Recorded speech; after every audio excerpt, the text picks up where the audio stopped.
bubble that you can click on, and you can add your questions or comments in there. I see Alyssa added her email information for anyone who is needing CARES Act information in regards to that competition.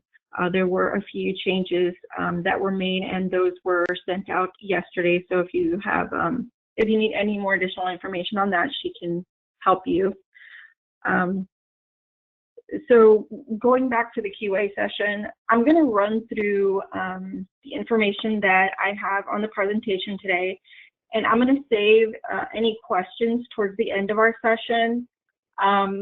We do plan on having Callie Adams from TDHCA join us, but for whatever reason, if we do wrap up sooner than when she's able to log on, I'm just going to kind of table those questions and hand them over to her for anything that we may not be able to answer today. I also have on the line, Alyssa's on the line, as well as Chelsea, and Chelsea's been such a tremendous help because she actually facilitated this competition last year. So anything that I may not know, she can chime in and also help us with that. And lastly, please don't forget to press mute on your listening device, whether it's your computer or your phone. So I am going to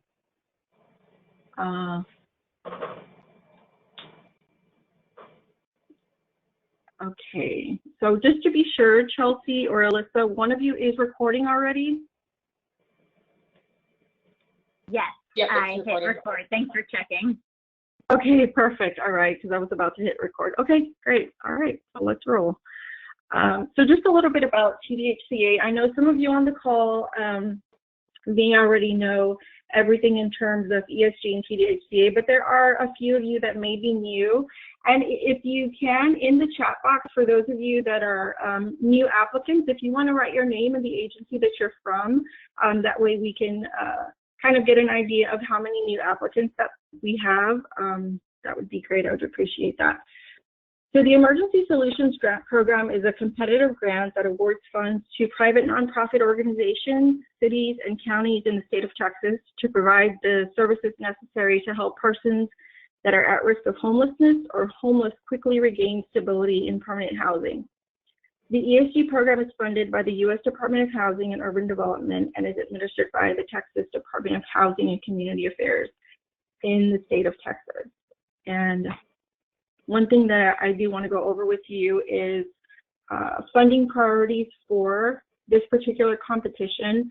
So right above there, TX500, just a side note for you, that is our region number, and the application does often ask for that, so you can revert back to that if you don't know it already. The funding available for our COC would be $712,703. The four main priorities are going to be emergency shelter, which would include persons experiencing homelessness but are being sheltered. RRH, which would provide rental assistance anywhere from 18 to 24 months, which would include single adults, families, and youth. Homeless prevention, those who are housed but may become homeless without assistance. And street outreach, so persons who are unsheltered, literally outside in places not meant for human habitation. So today, for those of you that are new applicants, I'm not going to really deep dive into exactly what these four categories are, but later on in the presentation, there is a link that I have there, and it's called Esg Basics. You can click on that link, and it's going to go more into detail. It's a PDF, and there's also a webinar that's TDHCA facilitated, and you can learn more in terms of those particular program components. Eligible applicants. So any agencies of local government or nonprofit organizations, any new projects or renewal applications are welcome. One thing that I want to point out is Sarah is coordinating the competition, but the contract will be directly with TDHCA. So just kind of want to point that out here. 2020 annual allocation. So the matching requirements would still apply for this particular competition. Income limits under 30% AMI still apply for applicable definitions of homeless or at risk of homelessness, and a 3% cap on administrative costs apply. No more than 60% of the awards can be made in street outreach or emergency shelter. So some requirements that I want to highlight for the TDHCA ESG grant: all projects must follow Housing First. Grants must expend at least 90% of funds or face reduction. Admissions must come through coordinated entry when ready. This particular grant does require a monthly performance report, which is due at each month. You'll notice here that there's a link for there's a PDF that kind of goes more into depth of what exactly TDHCA requires for these monthly performance reports. Written standards are a requirement.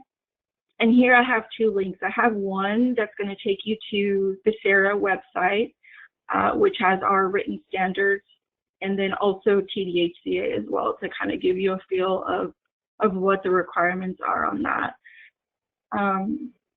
And ESG program basics. So as I mentioned before, when we were going over the funding priorities, if you want to get really familiar with what each category is, I would encourage you to look through this link here, and that's going to give you more of an idea of what those particular program components consist of, what are some eligible costs, and what are some non-eligible costs as well. So I know I've kind of been going through things rather quickly. As I mentioned before, please, if you have a thought that comes up or a question, place it in the chat box, and then we can just look at those later on at the end of the session, and we can go back and review. All right, so the application material requirements. So this application is, yes, it's very lengthy.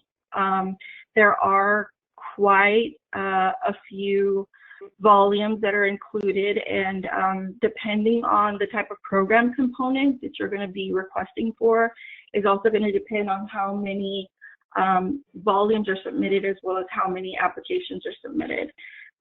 Right here is just a brief highlight of the different attachments that will be requested, and as we go through each volume, I'm going to go through each attachment as well. Here you will see the link for the actual application, which is on our website at sarahomeless.org under funding competition. And then the most important piece, I think, alongside the application is going to be your application submission procedures manual. So I would encourage you to read through this first, get familiar with the requirements, how to navigate where each attachment is, being familiar with the particular attachment, and of course, most importantly, who needs to sign with any of the attachments that have to come through as well. ESG format requirements. So this application is going to require two things. The volumes must be submitted in Excel, and you also have to submit a PDF format. So one copy of the application in Excel and one copy of the application, including all required attachments in PDF. Hard copy submissions are not acceptable, and I have a little reminder here.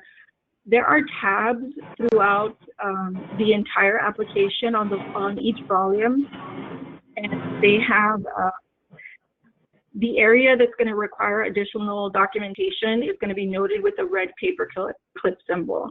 So you'll know wherever the red paperclip symbol, that's where your attachment needs to go once you convert over to PDF. And I'm going to jump over to the application submission procedures manual. And all right. I'm on the manual now, and I just want to get confirmation. Are you able to see the manual? Yes. Okay, perfect. All right, so on your manual, we have right here, Part 2, Application, Submission, and Deficiencies Response. So this is going to tell you the required formats. It's going to go over the Excel format. It's going to go over the PDF format. And then right on number 2, Excel application document, it's going to go into great detail as to exactly how each volume should be saved and how it should be named. And then right here, PDF application document. This is going to go step by step as to how you would convert it into a PDF for those of you that may not be very familiar with that. And there's pictures here as well. If you come into any difficulties and need some technical assistance with this, please feel free to reach out. Sometimes it could be something very simple, especially if you haven't done it before, that we can definitely be able to assist you with, and so you'll be able to complete your application and meet the deadline as well. So you can just scroll through there. And then the ASPM also goes through the submission procedure process. And the submission procedure process, you do have to submit this information through Google Forms, and the link is here, as well as when you go into our SARA website. And let me give me a brief minute to go back here to SARA.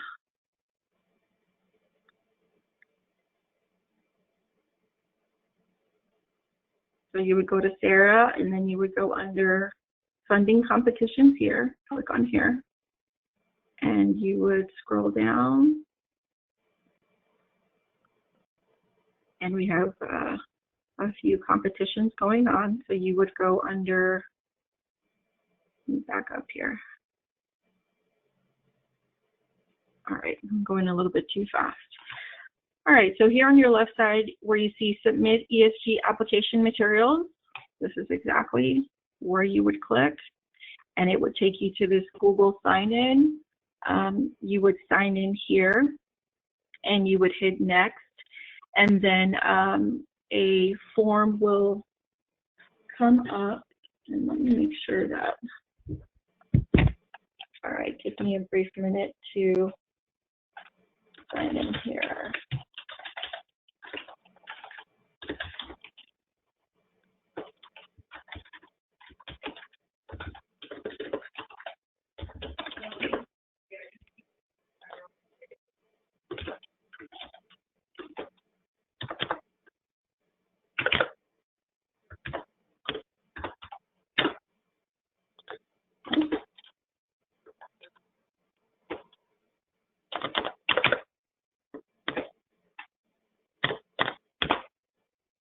Okay, so it's not letting me pop the information in here, but after you would enter that, it's just going to be a very simple form that's going to pop up. It's going to ask for your agency, and then it's literally going to tell you what attachments have to go through. For the submission, keep in mind that depending on, let me come back on here. Depending on the program components that you apply for, each applicant will submit a volume 1, 2, and 7 with their submission. But depending on the program component, you only have to submit for that particular volume. So just example, I am an emergency shelter, and I am going to apply for emergency shelter assistance and rapid rehousing. So when I come to submission, I'm going to submit twice. So my first application will be volume 1, 2, 7, and then volume 4 for emergency shelter. Once I submit that, and then I would go back in and I would submit volume 127 again, but this time I'm going to submit it with volume 6, which would be for the rapid rehousing funding. So I hope that that makes sense. Now keep in mind when you submit, this goes directly from Sarah to TDHCA, and TDHCA has the final say as to what's approved. Now, just because you submitted for 2 program components doesn't necessarily mean that you'll be approved for both. You could potentially be approved for one, or you could be approved for no funding at all. I just want to point that out. All right. So the application structure kind of goes over what I just went over now about the application and the particular program components as well. Hey Jen, it's Alyssa. If you want to keep going, that's fine. But if you want to try, I tried a new link I put in the chat for the form. If you want to try that one, it shouldn't require you to have to log in. If you just want to click in the chat, it's up to you if you want to keep going or not. We can come back to that at the end, maybe. Okay, I can do it right now. Let me pull it up on the. All right, so it looks like it's still asking me to log in. Even when you click the link in the chat. Yeah. Here, let me try it one more time. Well, we're looking into that, y'all, so that you don't have to log in to access. You don't have to log into a Google account to access the form. Okay. All right. Perfect. Thank you for that, Alyssa. Yeah. Thank you. Okay. So the next portion is we're gonna dive really deep into each volume.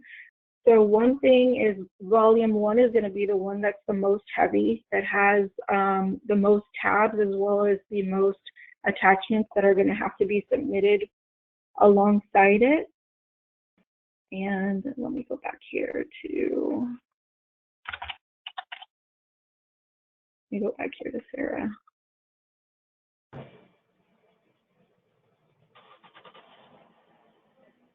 Okay. All right, we have volume 1, which is the threshold. And let me pop it in here.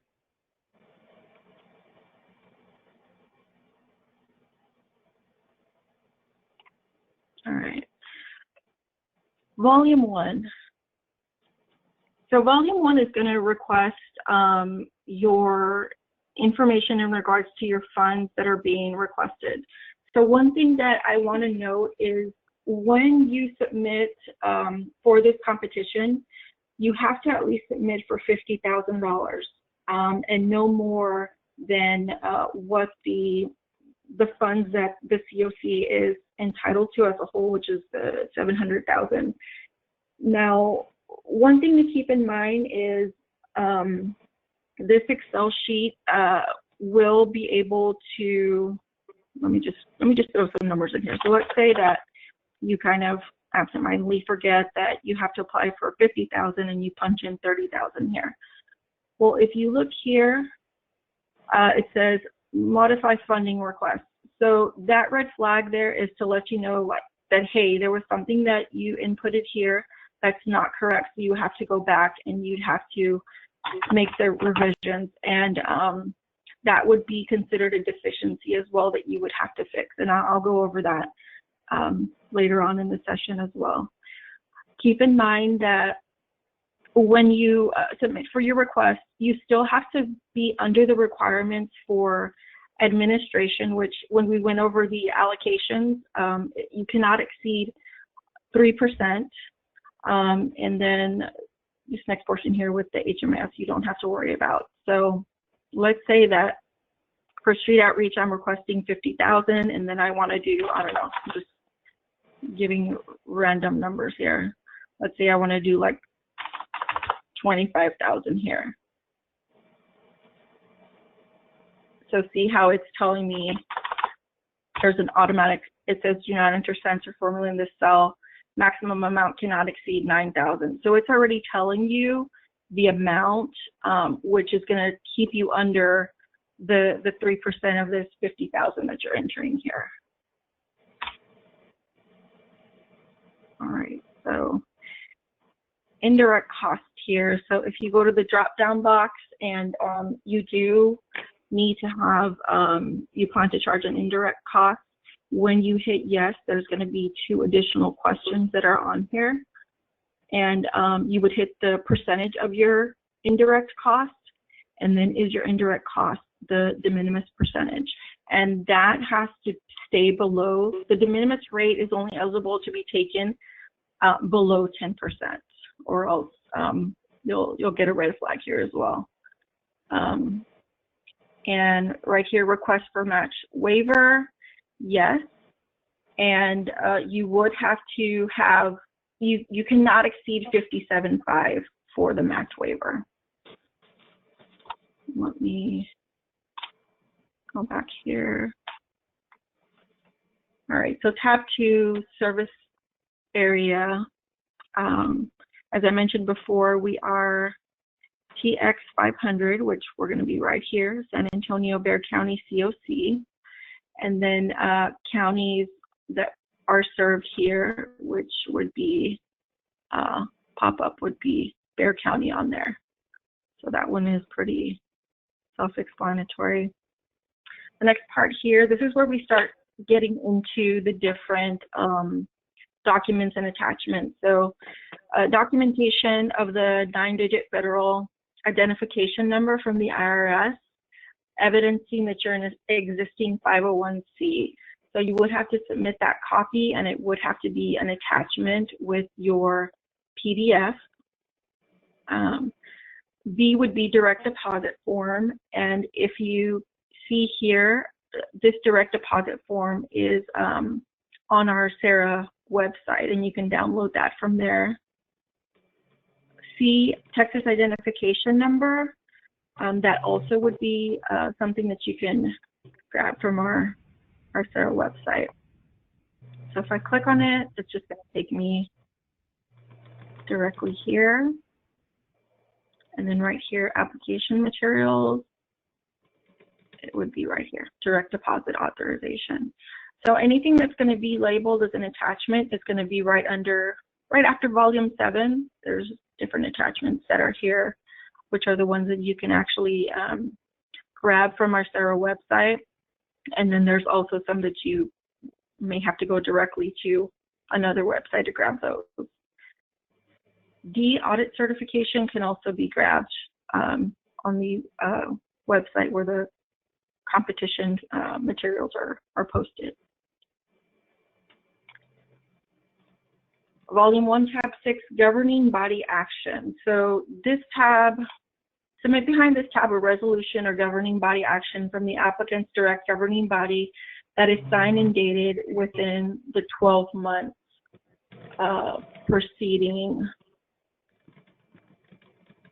So I want to go back here. So I think I may have skipped this one, but we can jump through it real quick.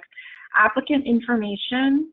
It's just general information in regards to your agency. So one thing I want to point out right here, this signature authority, whoever you have appointed here is going to have to match the person that's going to be signing for this governing body action as well. So I want to note that. So going through these 3 points here, authorization of the submission of the application. This is what has to be approved by governing body and what has to be included in the letter. B is the title of person authorized to represent the applicant and designated with signature authority to execute a contract, which is what was on 1.1 applicant info. And then C, the date the resolution was approved by the governing body of the organization. So let me go back here real quick. So applicant information, as I mentioned before, it's just general information, signature authority, and then I kind of want to hit on these really quick. So legal form of applicant, and it gives you one of 3 options. You're either general purpose of unit of general purpose local government, private nonprofit, or other. Unfortunately, if you do highlight other, you would be considered an ineligible applicant. Fiscal year, end of month, fiscal year, end day, and then the unique entity identifier number would be just the same as your DUNS number. A federal tax identification number would be here, and then registered with SAM system. That would go here as well, and SAM expiration date. And in another slide, I'm going to go over as to how you would get the SAM number. So we'll go over that as well. Applicant is a victim services provider, so you would click yes or no here. Faith-based, yes or no question as well. And then applicants plan to serve youth in foster care or extended foster care. Now this part, technical assistance survey. Has applicant received technical assistance for completing this application or the activity? Because you are on this particular session, that would be considered yes, that you did receive technical assistance with Sarah. Okay. Sorry, I missed that first portion, but we'll jump back to where we left off. Okay, Volume 1, Tab 7, Written Standards and Termination Policy. So this is where you would attach the PDF for written standards, and they must comply with the requirements of 24 CFR 576.400. On the previous slide, I did include 2 links, one for Sarah and one for TDHCA, to kind of give you more of an idea what the requirements are for the written standards. And B is a termination policy. And preferably, if you can submit these as 2 different PDFs would be great. The termination policy isn't necessarily what you submit to clients at exit, but more so when they exit the program on their own. So this termination of assistance must comply with requirements from 24 CFR 576.402. All right, previous participation review will be performed prior to awarding funds. So this is, think of this more as a background check that TDHCA would do, and this form is on our Sarah website, and I'm gonna pull that up here. Okay, so it's right after the tab, right after Volume 7.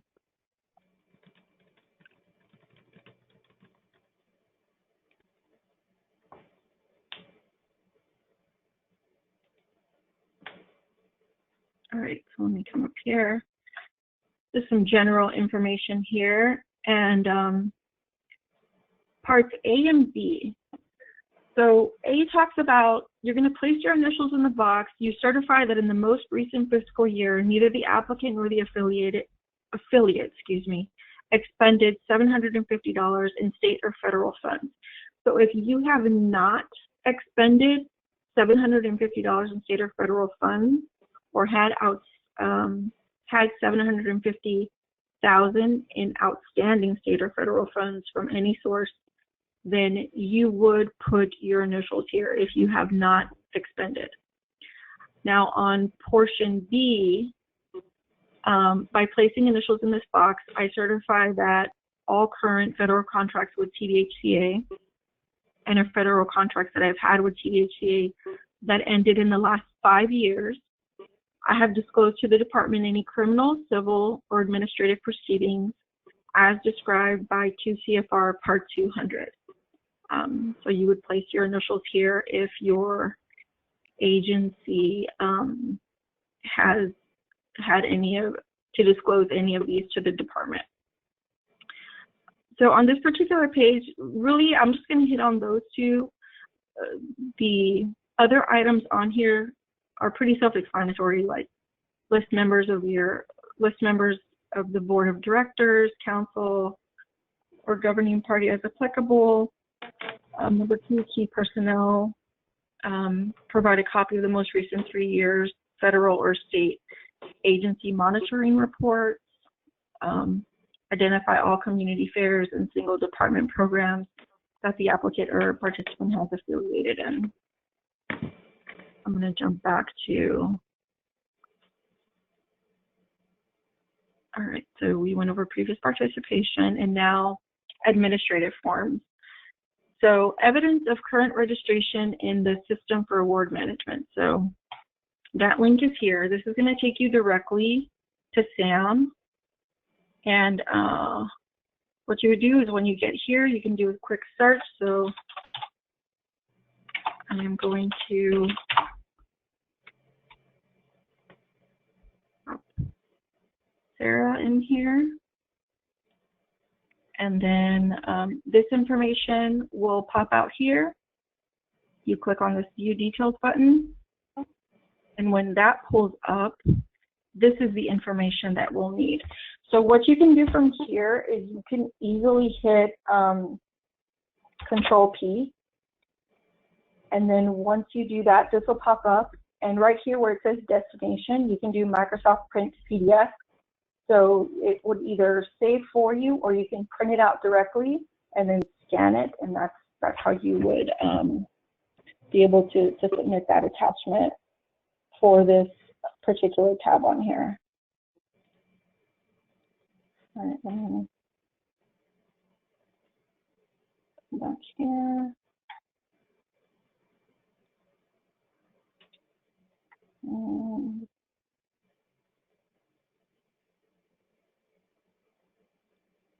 Sorry about that.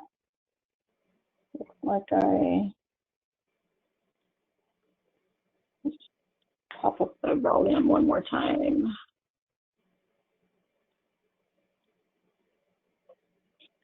So Part B talks about information, security, and privacy. And that link's going to take you directly to TDHCA. And you just scroll down here. Who needs to execute the ISPA? Talks a little bit about that. And then here it is. An executable form of the ISPA may be downloaded here. And you would click.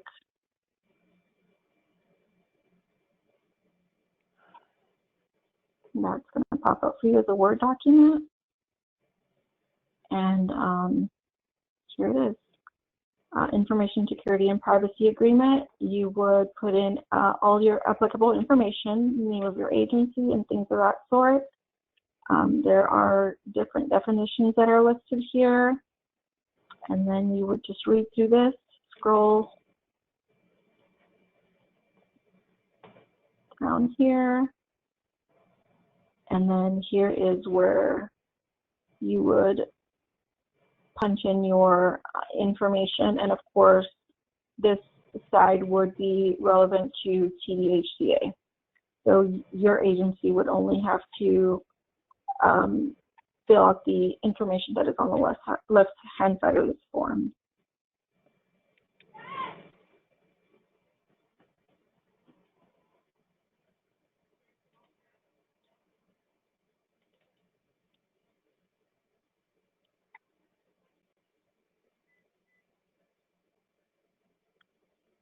Okay, Part C, environmental review. So I'm not really going to go into too much with that, but TDHCA does have an environmental review webinar that they just threw on their website. I believe it was facilitated last week. So if more information to get yourself familiarized with that, you definitely have that resource to go to as well. Parts D, E, and F are only for applicants proposing renovation, rehabilitation, or conversion of emergency shelter. So these three may not be applicable to everyone, only for persons that fall under these categories that are listed here. And then on the right-hand side goes over exactly what is needed: proof of monetary value, proof of ownership, and then letter from the owner of the emergency shelter would be needed for those particular 3 categories. Esg certification. This certification includes compliance with written standards and certification of compliance with termination policy requirements. A separate attachment is required for all persons named as having authority to execute a contract as shown in Volume 1, Tab 6 of the governing body. And this form can be found on our SARA website by clicking here. Okay, so I'm going to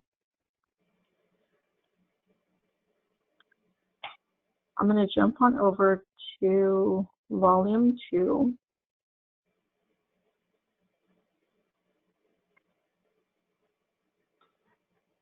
Okay, so Volume 1 was, as I mentioned when we first started, it's going to be the biggest volume with the most attachments and really intense things that you have to submit. Moving forward, the next few volumes are not so bad. So Volume 2 right here, homeless participation, general information listed here. Name, application may receive a maximum of 3 points. So this uniform scoring volume is going to be the volume for those of you that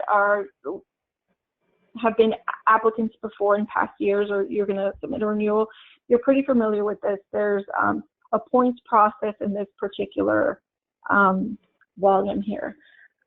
So application may receive a maximum of 2 points when at least one person who is homeless or formerly homeless is a member of or consults with the applicant's policy-making entity for facilities, services, or assistance under ESG.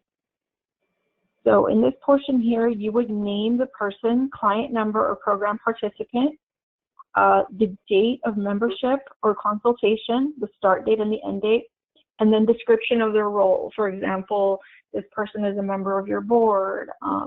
They have that particular role in your agency, so you would be able to get some points here. Part B talks about application may receive a maximum of 1 point when at least one person who is homeless or formerly homeless assists in constructing, renovating, or maintaining the applicant's ESG facilities. So right here would be the name, client number, program participant, start and end dates, and then description of their participation in relations to construction, renovating, or maintaining your ESG facilities. Organizational or management experience. An application may be awarded points for the applicant for its management's experience administrating federal or state programs. Select one of the 2 options below if the applicant requests points under this criteria. An application may receive a maximum of 6 points for applicant or its management staff with 1 to 5 years of experience. Or an application may receive a maximum of 8 points for an applicant or its management staff with 6 or more years of experience. So organizational experience, you would enter in the name of the federal or state program, what source was provided, and there's a drop down here, whether it was federal or state, the year the award was received, and the number of months that the award was received. Option 2 would be management experience, and keep in mind resumes of applicants, management staff will have to be included here in order to determine the experience that's being administered for these programs. An example would be if you have a resume for your CEO, you would most definitely be able to submit that with your attachment, and that would have to show the experience for the points that you are applying for. Okay, so prior ESG award expended. Applications may receive a maximum of 5 points for the applicant's past expenditure performance. of ESG funds proportionate to the awards of funds from TDHCA to the applicant. Right here on A, this is the ESG contracts closed on or after June 26, 2019. So any contracts that were closed on or after June 26, 2019, this is what has to be reported here. So you would enter in your ESG contract number, your contract end date prior to amendment.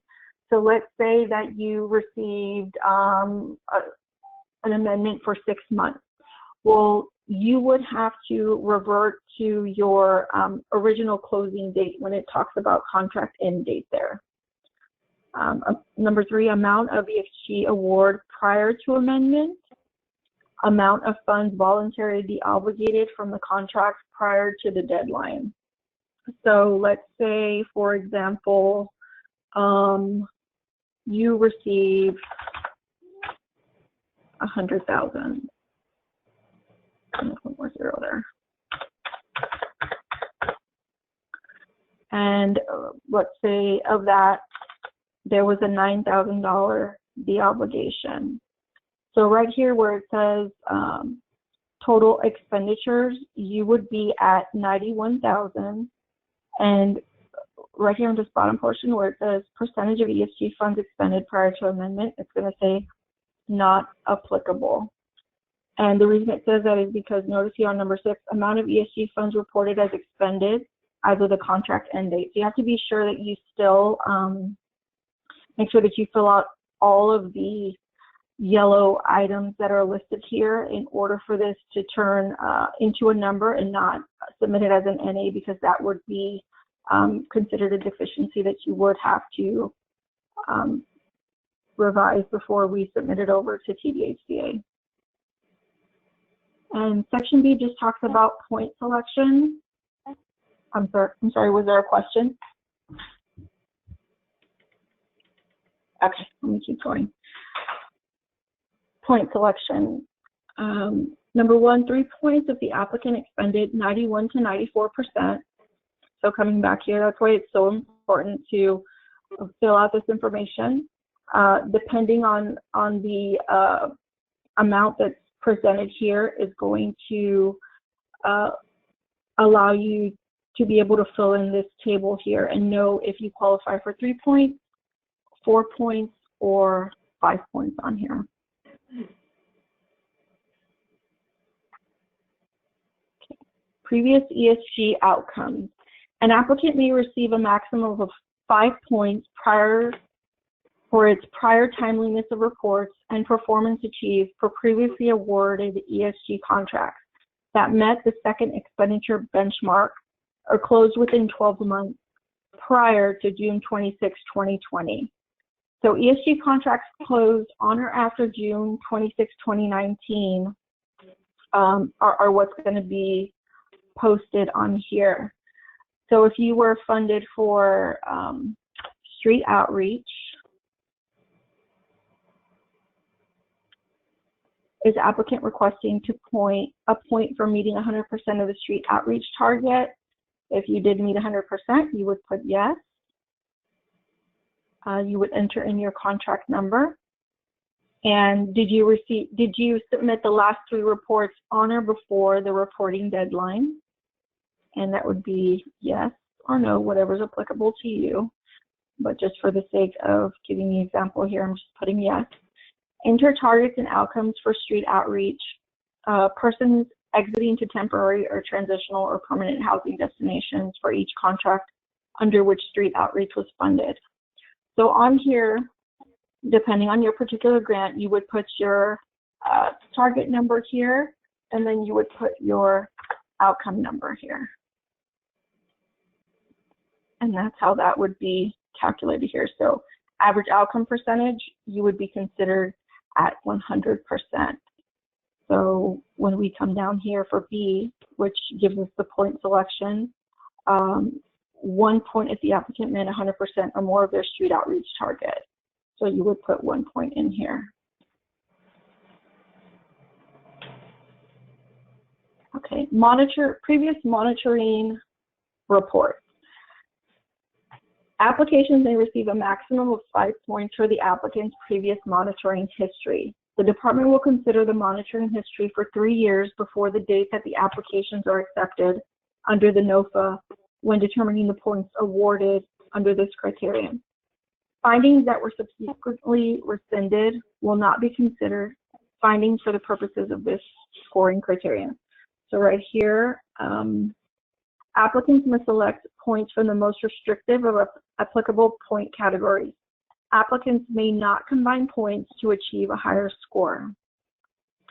So right here, application may be awarded 5 points if the applicant has not received a monitoring findings, including applicants with no previous monitoring history.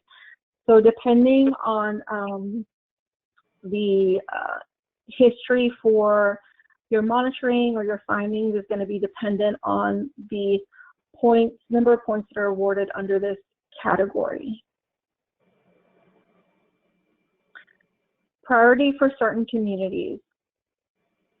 To be awarded for this particular one, application for all activity types may receive 2 points if at least one colonia is included in the service area identified in the application. I'm going to ask Chelsea, are you still on the line with us? Yep, I'm here. Okay, so for this particular points awarded, correct me if I'm wrong, but on here, we're not considered a colonia. Correct. This tab is really helpful for TDHCA and other, when they do the competition for the entire Texas. But for our purposes, this is not something that's applicable to San Antonio. Okay, thank you. I just wanted to confirm that. And it's, thank you for that. Sorry, go ahead. For previously unserved areas, application may receive a maximum of 10 points for provision of ESG services if at least one county in the service area included in this application has not received ESG funds from the department or directly from HUD. So right here, counties with no TDHCA ESG funding in previous fiscal years. So this also, because we have received funds previously from the department, this would not be applicable.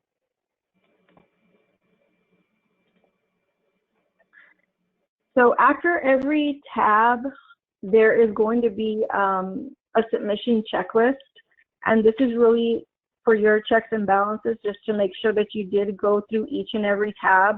And you'll notice here where it says self-score, anything that you enter into those tables for your score will automatically be auto-populated in here, so that you don't have to go back and add anything that you previously inputted into the tabs that you went over.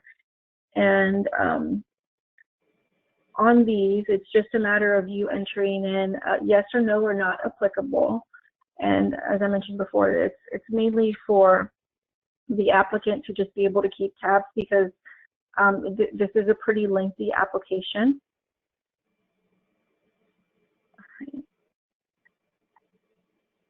I'm gonna move over to volume 3, which is gonna start going into more of the program component. So a lot of these are a bit repetitive. So I'm gonna go over the main key points that will run over most of the program components. And let me let this, I may have to refresh this because it looks like it's taking a while to pop up on here.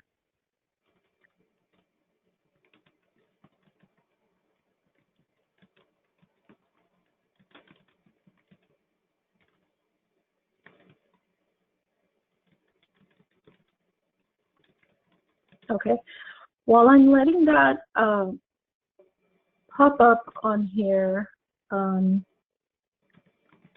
Does anyone have any questions or comments?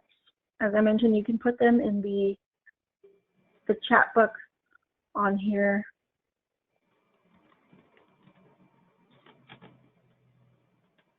All right, here we go. Looks like we're up and going now.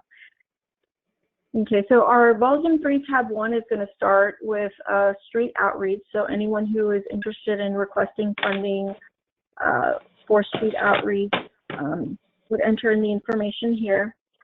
And again, as we went over before, the minimum amount that has to be requested has to be $50,000. So if you attempt to enter here $40,000, the system will not allow you to continue. The administration for street outreach cannot exceed that 3%, so that will indeed populate a red flag, which will let you know that you have to go back and you have to tweak some numbers on here.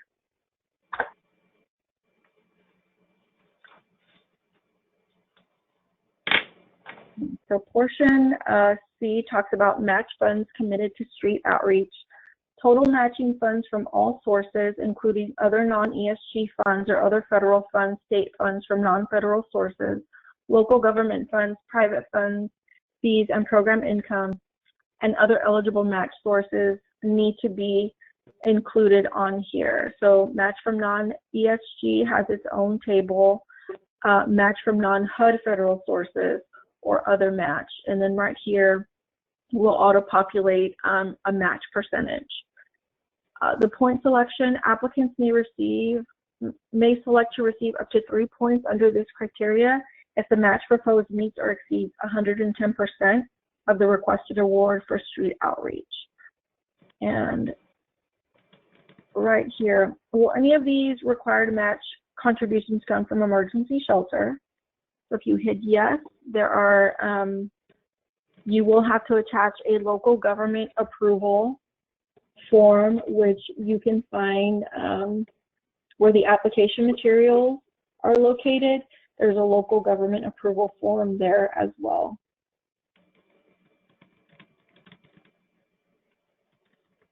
Volume 3, Tab 2, Continuum of Care Recommendation. So for this particular form, Sarah is actually going to have this form filled out for each applicant.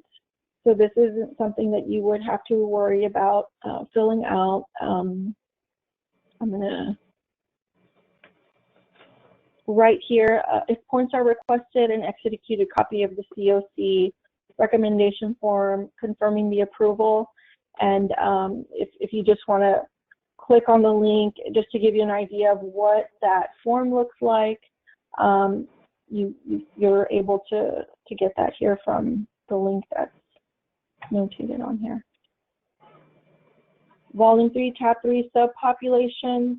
An application may receive a maximum of 5 points by proposing to serve persons who are in one of the following homeless subpopulations. Children of parenting youth, persons experiencing chronic homelessness, persons experiencing severe mental illness, persons with chronic substance use disorder, persons with HIV/AIDS, unaccompanied youth, veterans, and victims of domestic violence. So on here, you'll notice A talks about, is asking about total persons anticipated to be served. Let's say you enter in 150. Unduplicated number of persons served in one or most homeless populations. So you would enter, let's say, 56.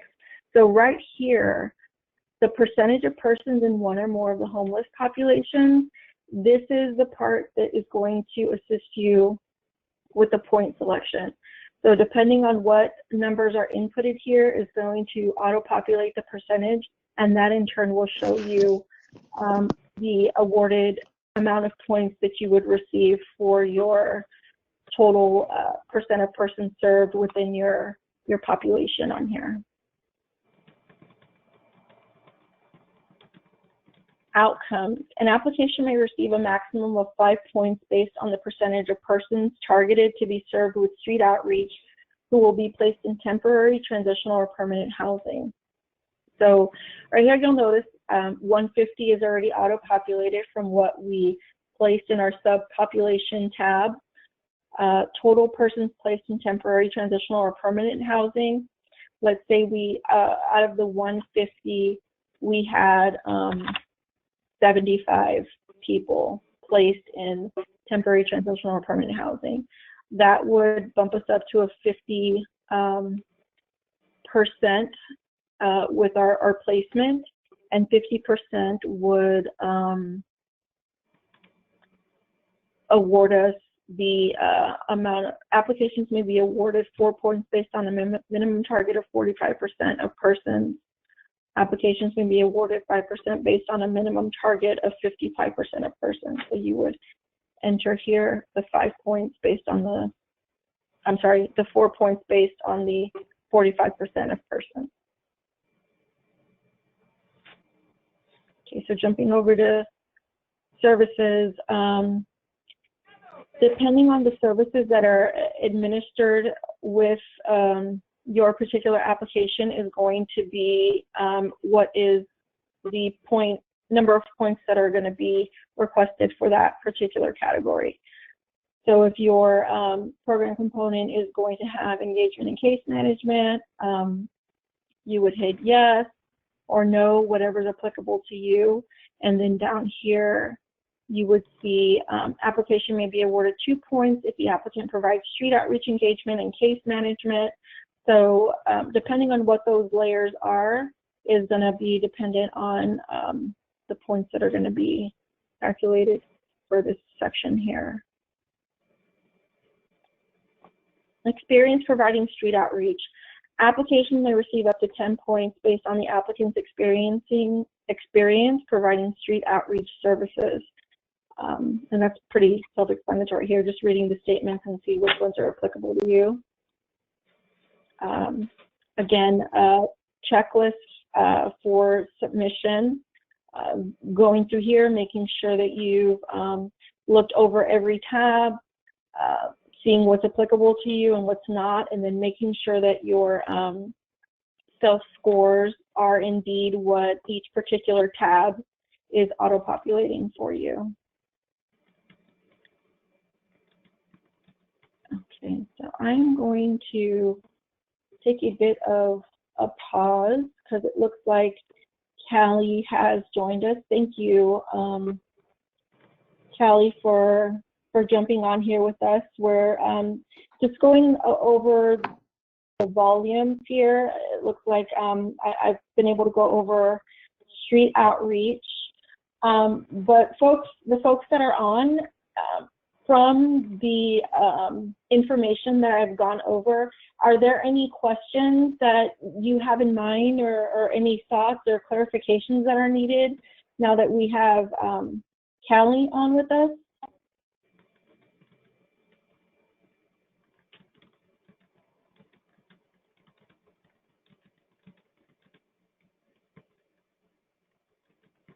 Hey, this is Kaylee. I also don't mind if y'all want to go ahead and go through all of the application materials, and I can stay until the end if there's any questions. Okay, thank you. And again, if you have a question, if you also want to enter it in the chat box, you don't necessarily have to speak. You can enter it in the chat box, and I believe Alyssa is skimming through the chat box to see if there's any questions, and we can definitely bring that up and be able to answer that for you while we have someone here from TDHCA that can share their knowledge and expertise with us. So feel free to jump in at any time. All right, so I'm going to keep going. Okay, so volume 4, emergency shelter. Just as we went over in street outreach, the numbers that are going to be inputted on here, if anything is over the percentage that's allotted for administration, there'll be a red flag here. And if you notice on here, this part is grayed out. They actually want you to go deeper into what your budget is going to be allocated for. So it's going to be your essential services, shelter operations, shelter conversion, shelter renovation, shelter major rehabilitation, and then uniform relocation assistance. So that will definitely help TDHCA know exactly where your budget is and where those funds are going to be sourced out to. Match funds committed to emergency shelter.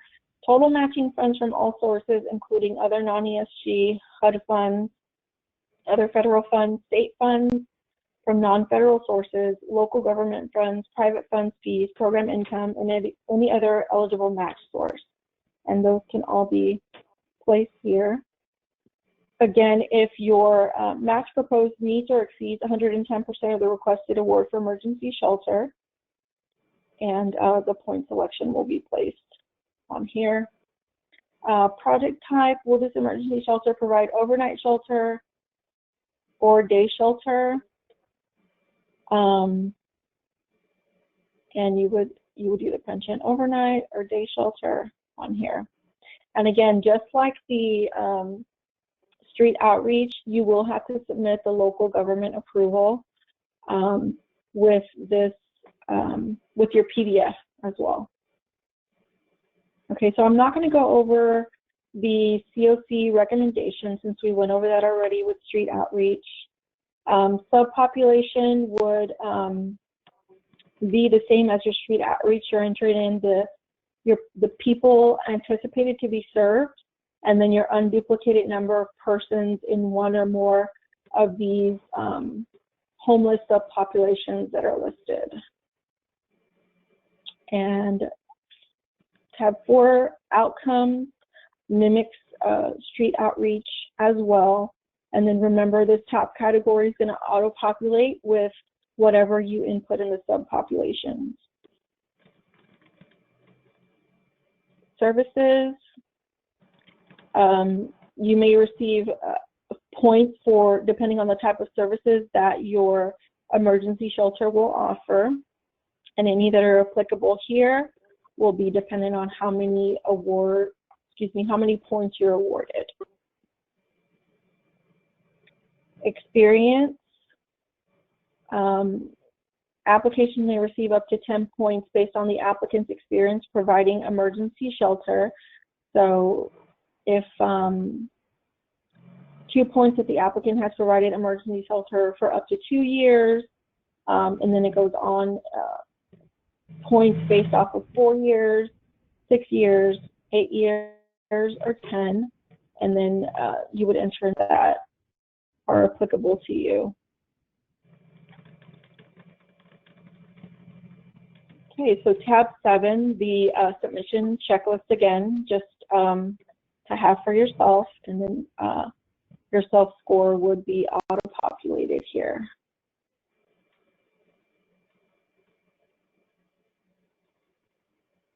Okay, now we're at homeless prevention, and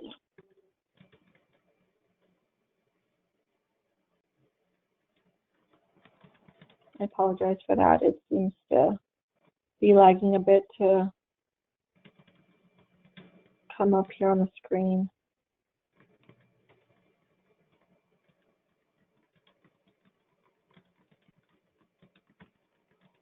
Okay, homeless prevention. For the funds requested, again, you'll see here how it's grayed out. You are asked to categorize your itemized line items: financial assistance, project-based rental assistance, housing stability case management services, and tenant-based rental assistance. Match funds requirements are going to be the same. You place those on here. And then again, if your match proposed meets or exceeds 110%, number of points requested under the category for matching funds, and will any of the required match contribution come from emergency shelter? Yes or no. If it's yes, then again, the local government approval would have to be submitted as well. Okay, we've gone over COC recommendation. We've gone over subpopulations and the serving one or more of the homeless subpopulations that are on here at the top. Outcomes, persons targeted to maintain housing for 3 or more months after exit. So this is a little bit of a different statement as opposed to before. So this time it's going to target those maintaining housing for 3 or more months after exit. So your anticipated population that you're going to serve, and then the total persons from that particular amount that were able to maintain housing. And that's what's going to generate your percentage here for percentage of persons targeted to maintain housing for 3 months after exit. The next tab, services. Again, types of services provided that are applicable to your agency, and based off of that, we'll determine the point selection here that is going to be generated there, or inputted by you rather. Experience. So applications may receive up to 10 points based on the applicant's experience providing homeless prevention or tenant-based rental assistance. 2 points if the applicant has provided homeless prevention or tenant-based rental assistance services up to 2 years. And then the next selection is 4 years, 6 years, 8 years, or 10 years. And depending on the on what your agency has provided in terms of homeless prevention, will determine the number of points that are going to be listed on here. And now we're at the checklist portion. Again, just go through these, make sure that you've read every tab, and the self-score will auto-populate on here. All right, so we're almost through these program components. Last one is going to be for rapid rehousing.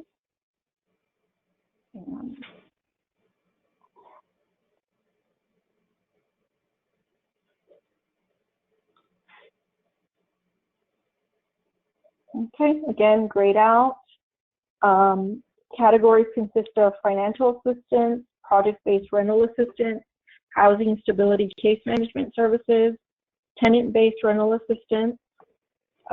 Match fund requirements are the same with our 110%. If it meets or exceeds 110%, and then will any of the required match contribution come from emergency shelter activities? All right, so I'm going to skip over DOC recommendation and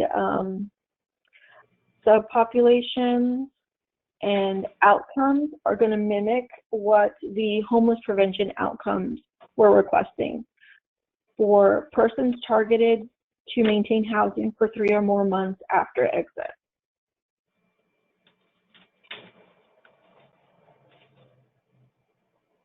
Okay, services. Applications may receive a maximum of 5 points based on the number of rapid rehousing services and type of rental assistance provided through ESG or other funds. Rapid rehousing services and rental assistance include rental application fees, security deposits, last month's rent, utility payments deposits, moving costs, housing search and placement, housing stability case management, mediation, legal services, credit repair, short-term rental assistance, medium-term rental assistance. A referral to another provider is insufficient for the application to be awarded points under this criteria. So once a referral comes through, that doesn't necessarily mean that services were offered for a particular client. You would actually have to have this client participate in the actual rapid rehousing program. So provision of services from outside service providers should be evidenced by a formal agreement, such as a contract or memorandum of understanding with the service provider. Housing stability case management is a required component of rapid rehousing, except if the Violence Against Women Act or the Family Violence Prevention and Services Act prohibits certain case management requirements. So on here for service types provided, again, anything that is applicable to your agency, and then points awarded would go under the selection here.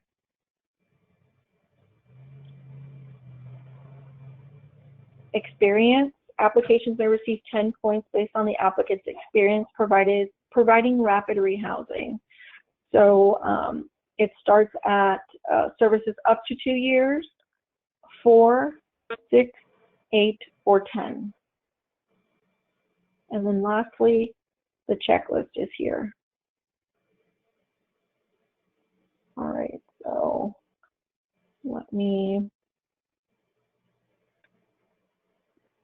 the narrative will be one of the last things that we go over. And this is the portion where you just discuss in regards to the particular program component that you're applying for. Each tab is going to be requesting for that particular program component. So we have one for street outreach, emergency shelter, homeless prevention, or rapid rehousing.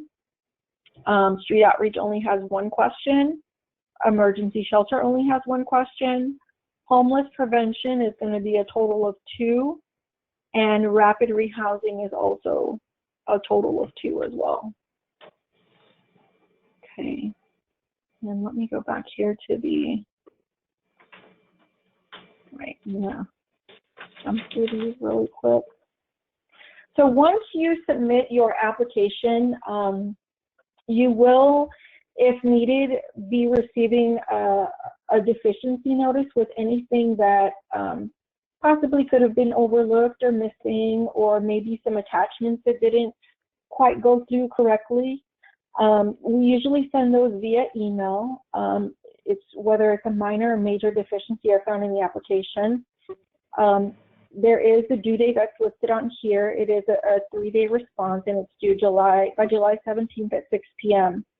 1 point is deducted each day after the 3-day response for minor deficiencies, but keep in mind anything that's considered major, and I'm not really going to go into detail on that until if your particular agency does receive a deficiency letter and it is for something major, we will be sure to note that on your letter. If that is not resolved within 14 days, this will cause the application to be completely terminated. So just to give you a general example, a major deficiency that would cause for your application to be terminated would be that your written standards absolutely do not align with the recommendation from TDHCA or SARA written standards requirements. So that would be something that would be considered a major deficiency, and if that wouldn't be resolved within the 14 days, then your application would be terminated. Okay. I can hear myself in an echo. Do you have me on speaker? Did you have a question?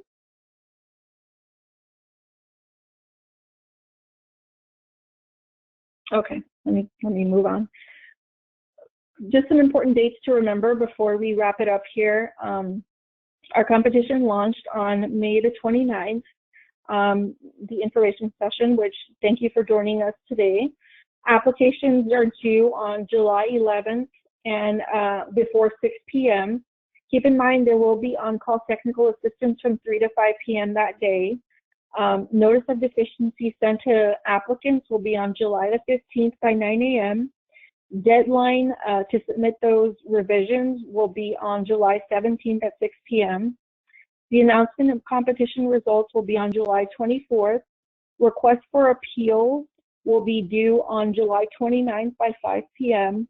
And the deadline to upload materials to TDHCA will be on July the 31st. And it looks like the anticipated program year to start would be November 1st, 2020 to October 31st of 2021. And just a note again, I know that I mentioned this before, but applications submitted to TDHCA are not guaranteed for funding. So now we've come to the questions and concerns or comments portion. So if anyone, please feel free to chime in, or as I mentioned before, drop your question in the chat box, and we'd be happy to answer that for you.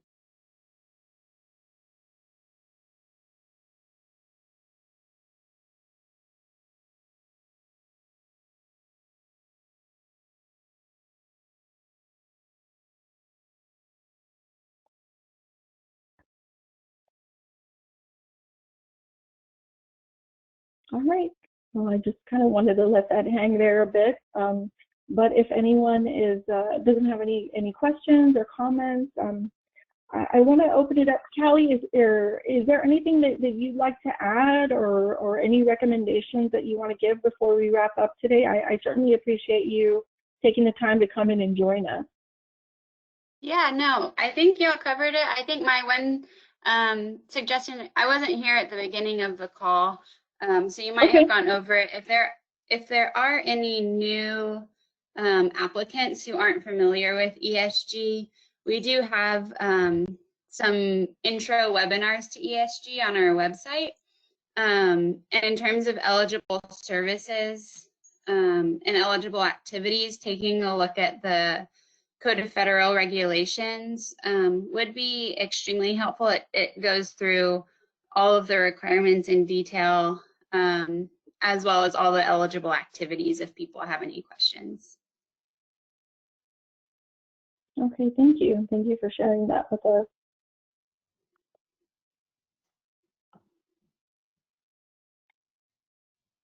Okay, and it looks like Alyssa posted in the chat box the TDHCA video library, so that definitely will have some great information and resources on there as well, as Kelly mentioned, for those of you that are new applicants to get familiar with. All right, well, that concludes our session. I appreciate you sticking out with us for this hour and a half. And anything that comes to mind, you can reach out to either me or Alyssa, and we'd be happy to help you with any sort of technical assistance. And if we have to walk through even more with the particular volumes, or if there's some sort of technical assistance that happens with the opening of the applications and things of that sort, please let us know so that we can proceed to give direction to be able to fix those tweaks on our website as well. Thank you again, and have a great afternoon. Thanks so much, everyone.